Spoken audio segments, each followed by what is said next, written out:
नमस्कार दोस्तों, आपका स्वागत है हमारे चैनल वास्तु ज्ञान ज्योतिष में। दोस्तों, चैत्र नवरात्रि के दौरान इन नियमों का उल्लंघन ना करें, मिलेगा आपको माँ भगवती का आशीर्वाद। चैत्र नवरात्रि पर्व माँ भगवती की उपासना के लिए समर्पित है। इस वर्ष चैत्र नवरात्रि का शुभारंभ 9 अप्रैल से होने जा रहा है और इस दौरान कुछ विशेष नियमों का ध्यान रखें। वैदिक पंचांग के अनुसार प्रत्येक वर्ष चैत्र मास की शुक्ल पक्ष की प्रतिपदा तिथि चैत्र नवरात्रि का पर्व शुभारंभ हो जाता है। यह पर्व माँ भगवती के 9 दिव्य स्वरूपों की उपासना के लिए समर्पित है। धार्मिक मान्यताओं के अनुसार चैत्र नवरात्रि के दौरान माँ भगवती के 9 दिव्य स्वरूपों की उपासना करके सुख और समृद्धि का आशीर्वाद प्राप्त होता है। पंचांग में बताया गया है कि इस वर्ष चैत्र नवरात्रि का शुभारंभ 9 अप्रैल 2024 दिन मंगलवार से होने जा रहा है। बता दें कि चैत्र नवरात्रि के दौरान पूरे विधि विधान से माँ भगवती की उपासना की जाती है।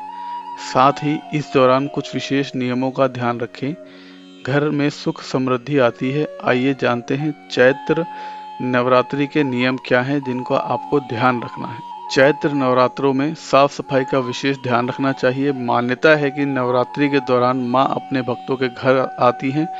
ऐसे में इस दौरान स्वच्छता का ध्यान रखने से माता प्रसन्न होती हैं और आशीर्वाद प्रदान करती हैं। नवरात्रि के 9 दिनों तक शारीरिक शुद्धता का विशेष ध्यान रखना चाहिए, इसीलिए प्रतिदिन स्नान ध्यान करें। साथ ही इस दौरान बाल, नाखून इत्यादि भी कटवाना नहीं चाहिए। यह सभी कार्य नवरात्रि से पहले या बाद में करें। नवरात्रि पर्व का विशेष आध्यात्मिक महत्व है, इसीलिए हो सके तो इस दौरान व्रत का पालन करना चाहिए और फलाहार ग्रहण करना चाहिए। वहीं इस अवधि में प्याज लहसुन के सेवन से बचना चाहिए और मांस, मदिरा इत्यादि का सेवन वर्जित है। इन नियमों का पालन करने से जीवन में अपार खुशियां आती हैं। चैत्र नवरात्रि की अवधि में घर में यदि आप कलश की स्थापना करने जा रहे हैं तो इस बात का ध्यान रखें कि कलश को पवित्र स्थान पर स्थापित करें। ऐसा करने के लिए ईशान कोण को उत्तम माना जाता है। वास्तुशास्त्र में बताया गया है कि ईशान कोण देवी देवताओं का स्थान होता है, इसलिए इस दिशा में पूजा पाठ करने से पूजा का पूर्ण फल प्राप्त होता है। नवरात्रि के नियमों में इस बात का भी उल्लेख किया गया है कि व्यक्ति को इन 9 दिनों में दिन के समय नहीं सोना चाहिए। ऐसा करके आप सकारात्मक ऊर्जा का प्रभाव बढ़ता है।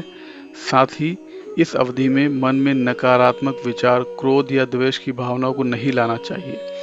ऐसा करने से पूजा का फल नष्ट हो जाता है। शास्त्रों में बताया गया है कि नवरात्रि की अवधि में दान पुण्य करने से विशेष लाभ प्राप्त होता है, इसीलिए घर आए किसी जरूरतमंद व्यक्ति को खाली हाथ नहीं लौटाना चाहिए। साथ ही हो सके तो अपने सामर्थ्य अनुसार अन्न, धन, वस्त्र आदि का दान करना चाहिए।